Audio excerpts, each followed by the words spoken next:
የኤርትራ የውጭ ጉዳይ ሚኒስቴር በኢትዮጵያ ገዢ ፓርቲ ላይ ከባድ ወቀሳዎችን ያዘለ ሪፖርት ይፋ ማድረጉን ተከትሎ በቀጠናው ያለውን ውጥረት እንደገና እያንሰራራ ይገኛል። በተመሳሳይ ጊዜ ደግሞ ዓለም አቀፍ የጦር መርከቦች ትኩረታቸውን ወደ ሁቲዎች በማድረጋቸው በተፈጠረው የጥበቃ ክፍተት የሶማሊያ የባህር ወንበዴዎች የንግድ መርከቦችን አግተው ሌላ ስጋት ደውለዋል። የዛሬ ዋና ዋና መረጃዎቻችን ናቸው። ሰላም ጤና ይስጥልን የፈጠነ ሚዲያ ቤተሰቦች፣ ወቅታዊ ጉዳዮችን ይዘን ተገኝተናል። እስከ መጨረሻው አብራችሁን ቆዩ።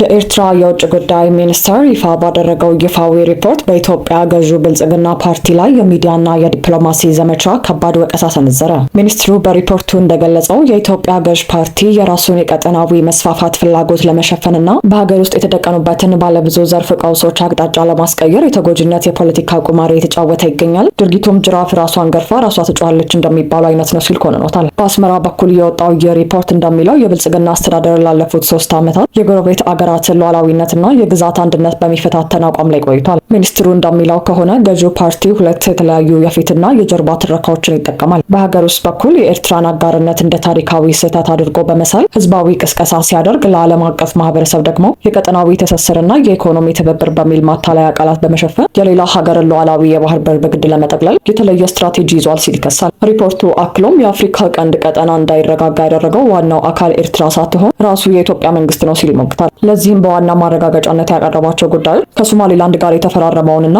የሀገሪቱን የባህር በር ፍላጎት ያንጸባረቀውን የመግባቢያ ሰነድ እንዲሁም በሱዳን የእርስ በርስ ግጭት ውስጥ ከፈጥኖ ደራሽ ኃይሎች ጎን በመቆም ይደረጋል የተባለውን ድጋፍ፣ በተጨማሪም በኤርትራ ላይ የስርዓት ለውጥ ለማምጣት የሚንቀሳቀሱ ታጣቂዎችን በማሰልጠንና በገንዘብ በማጠናከር በኩል የሚደረገው እንቅስቃሴ ነው። አስመራ በወጣችው በዚህ መግለጫ በ2010 ዓ.ም የተፈረመውን የሰላም ስምምነት ዋና መሰረት የኤርትራ ሉዓላዊነትና የግዛት አንድነት ማክበር እንደነበር አስታውሳለች። አሁን ላይ ይህንን የመሰረት ድንጋይ ጥያቄ ውስጥ ማስገባት ከዓለም አቀፍ ሕግጋት ጋር የሚጋጭና የቀጠናውን ሰላም አደጋ ላይ የሚጥል ድርጊት ነው ብላለች። የኤርትራ የውጭ ጉዳይ ሚኒስቴር በሪፖርቱ ማጠቃለያ ላይ እንዳስፈረመው የብልጽግና አስተዳደር ይህንን የውጭ ትንኮሳና የዲፕሎማሲ ፍጥጫ የሚያጋግለው በሀገር ውስጥ ያለውን ተጨባጭ ሁኔታ ለመሸፈን ነው። በአማራ በኦሮሚያና በትግራይ ክልሎች ያለው አለመረጋጋት፣ ከዚህ ጎን ለጎን እያንዣበበ ያለው የማክሮ ኢኮኖሚ ውድቀት የአስመራ ሪፖርት ትኩረት ያደረገባቸው ነጥቦች ናቸው። ኢትዮጵያ የ$1 ቢሊዮን የዩሮ ቦንድ ዕዳዋን መክፈል አቅቷት በዓለም አቀፍ የገንዘብ ተቋማት የዕዳ ማሻሻያ እየለመነች ባለችበት በአሁኑ ወቅት በቀይ ባህር ላይ የባህር ኃይል ለመገንባትና የባህር በር ለማግኘት የምታደርገው ጥረት የህዝቡን የውስጥ ብስጭት ወደ ውጭ ለማዞር የሚደረግ የፖለቲካ ታክቲክ እንጂ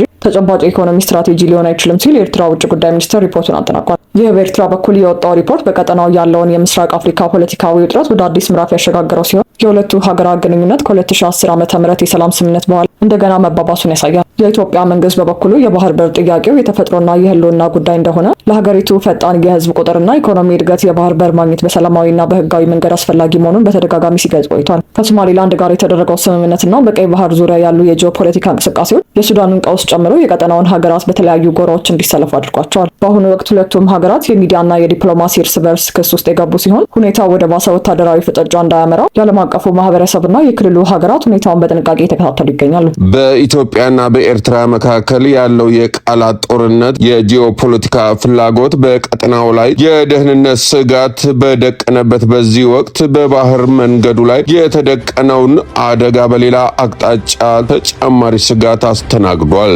ዝርዝሩን እንደሚከተለው እናቀርበዋለን። የአፍሪካ ቀንድ የባህር በር ከቀይ ባህር ውጥረት በተጨማሪ አዲስ የስጋት ደውል አስተናግዷል። በሶማሊያ ጠረፋማ ግዛት ማሪያ በተባለች ከተማ አቅራቢያ የሚንቀሳቀስ አንድ የንግድ መርከብ በሶማሊያ የባህር ወንበዴዎች እጅ መውደቁን የፈረንሳይ ዜና ወኪል ዘግቧል። ጉዳዩን በቅርብ የሚከታተሉት የአሜሪካ፣ የአውሮፓ ህብረትና የዩናይትድ ኪንግደም የባህር ደህንነት ተቆጣጣሪ ተቋማት እገታው መፈጸሙን አረጋግጠዋል። በመርከቡ ላይ የነበሩ 8 የመርከቡ ሰራተኞችም በአጋቾች ቁጥር ስር መዋላቸው ተገልጿል። የታገቱት መርከበኞች ያሉበት የጤና ሁኔታና ደህንነት በጥሩ ሁኔታ ላይ እንደሚገኝ ተረጋግጧል ተብሏል። ባለሙያዎች እንደሚናገሩት የወንበዴዎቹ ዋና ዓላማ አሁንም ቢሆን የገንዘብ ተኩስ በመሆኑ የሰራተኞቹን ህይወት ወዲያውኑ አደጋ ላይ የመጣል ፍላጎት አያሳዩም። ሆኖም የድርድሩ ሂደትና የኃይል እርምጃ አማራጮች ግን የተጓዦቹን ደህንነት ወዴት እንደሚያመሩት ወደፊት የሚታይ ይሆናል። በሶማሊያ የባህር ዳርቻዎች የወንበዴነት ጥቃት በጎርጎሮሳውያን የዘመን አቆጣጠር በ2000ዎቹ መጀመሪያ አካባቢ ተጀምሮ በ2011 ከፍተኛ ደረጃ ላይ ደርሶ እንደነበር ይታወሳል። በወቅቱ የሶማሊያ ባህር ወንበዴዎች በዓለም ንግድ ላይ የፈጠሩት ስጋትና ያደረሱት ቢሊዮን ዶላሮች ኪሳራ የዓለም አቀፉን ህብረተሰብ ለከፍተኛ ውሳኔ ዳርጎት ነበር። በ2011 ከተመዘገበው ከፍተኛ ጥቃት በኋላ ግን የነገሩ አካሄድ ተቀይሮ ነበር። የአሜሪካ፣ የአውሮፓ ህብረትና የኔቶና ሌሎች የበርካታ ሀገራት የጦር መርከቦች በአካባቢው የጋራ ዘበኝነት መደገሳቸው ጥቃቱን አቆመው። የንግድ መርከቦችም የራሳቸውን የታጠቁ ጥበቃዎች መቅጠር፣ የታጠቁ የሽቦ አጥር አደረጃጀትን መጠቀም በመጀመራቸው ብቻ